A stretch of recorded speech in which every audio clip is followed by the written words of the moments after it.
నాగేశ్వరరావు గారు రుద్రరాజు నాగేశ్వరరావు గారు మీద వచ్చినటువంటి ఆరోపణలు లేవని చెప్తున్నారో వైఎస్ఆర్ కాంగ్రెస్ పార్టీ ప్రధానంగా చెబుతుంది సిబిఐ విచారణను పెట్టండి. మరి మీరు సిబిఐ విచారణకు సిద్ధం కావచ్చు కదా. అంతేకాకుండా మళ్ళా మీరు ఒక సవాల్ ఇస్తారు, ఈ ఆరోపణలు సరైనవి కావు, నిరూపిస్తే వైఎస్ఆర్ కాంగ్రెస్ పార్టీ కార్యాలయంలో బండ్రోతుగా ఉంటానని. అవన్నీ మీరు మాట్లాడిన మాటలే. నేను ఈరోజు మీకు సవాల్ విసురుతున్నాను. ఏదైతే ఈ భూదంతాల్లో మీరు కానీ మీ కుమారుడు కానీ ఎక్కడా కూడా ఏమీ లేదని మీరు నిరూపించుకుంటే మీ సవాల్ని మేము స్వీకరిస్తున్నాం. ఖచ్చితంగా ఎక్కడైనా అది నిరూపణ జరిగితే కనుక వైఎస్ఆర్ కాంగ్రెస్ పార్టీ బండ్రోతుగా మీరు పనిచేయాలని చెప్పి ఈ సందర్భంగా నేను గట్టిగా నిలదీస్తున్నాను. ఒక ఆరోపణ వచ్చిందనంటే దాన్ని ఒక పద్ధతి ప్రకారంగా ఒక మంచి భాషతో మాట్లాడాల్సిన పరిస్థితి ఉంది. కానీ ఈరోజు మీరు దుర్భాషలాడుతూ మా నాయకుడు విజయసాయిరెడ్డి గారి మీద మీరు నానా దుర్భాషలాడిన మాటల్ని మేము పూర్తిగా ఖండిస్తున్నాం. నిజంగా విజయసాయిరెడ్డి గారిని అనే నైతిక హక్కు మీకు లేదనే చెప్తున్నాను. ఎందుకంటే ఈరోజు పార్టీలో వైఎస్ఆర్ కాంగ్రెస్ పార్టీలో ముఖ్యంగా విశాఖలో విజయసాయిరెడ్డి గారి యొక్క శ్రమ కృషి వైఎస్ఆర్ కాంగ్రెస్ పార్టీ బలోపేతం జరగడానికి ఎంతో ఉందని మేము చాలా గర్వపడుతుంటాం. అటువంటి మా నాయకుడిని మీరు కించపరిచే విధంగా మీరు వ్యక్తిగత దోషాలతో వారిని నోటుకు వచ్చినట్టుగా చెప్పులు కూడా చూపిస్తామంటున్నారు. నేను ఒకటే అంటున్నాను, చెప్పులు మీరు ఒకటే వేసుకోవడం కాదని మేము వేసుకుంటున్నాం. కానీ అదే భాషని మేము మాట్లాడితే మీరు ఏ మొహం పెట్టుకొని మళ్ళా దాన్ని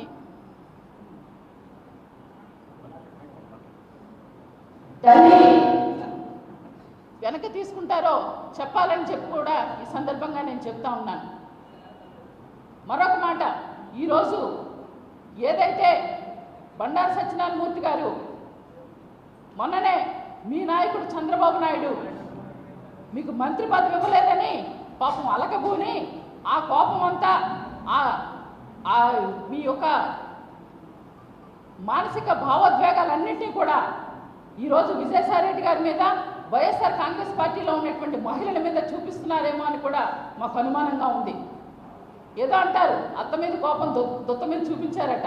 మీ నాయకుడితో మీరు తేల్చుకోండి. ఈరోజు ఏ విశాఖ భూదంతాల్లో మీ నాయకుడు చంద్రబాబు నాయుడు, వారి కుమారుడు లోకేష్, మీరు మీ కుమారుడు ఎటువంటి సెటిల్మెంట్ చేస్తున్నారో మీ నియోజకవర్గ ప్రజలే బాధితులే ఈరోజు బహిరంగంగా మాట్లాడుతున్నారు. దాంట్లో మీరు ఎటువంటి అక్రమాలు చేస్తున్నారో వాళ్ళు తెలియజెప్తున్నారు. మరి దానికి మీరేం చెప్తారు?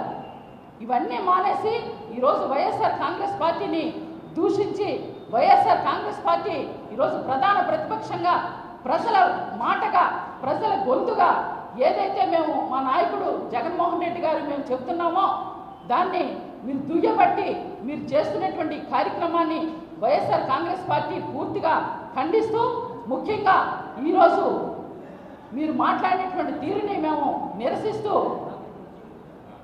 మహిళల మీద దూషించేటటువంటి కార్యక్రమం. ఎందుకంటే వైఎస్ఆర్ కాంగ్రెస్ పార్టీలో నాలాంటి దళిత గిరిజన మహిళలు చాలామంది ఉన్నాం. మమ్మల్ని మీరు చాలా అసభ్యంగా పదజాలంతో ఈరోజు విజయసాయిరెడ్డి గారి మీద వ్యాఖ్యలు చేస్తూ మమ్మల్ని కూడా కించపరిచారు. కనుక ఖచ్చితంగా దీని మీద ఎస్సీ ఎస్టీ అట్రాసిటీ కేసు పెట్టాల్సిందే. ఇప్పుడే నేను కమిషనర్ గారితో కూడా నేను మాట్లాడాను.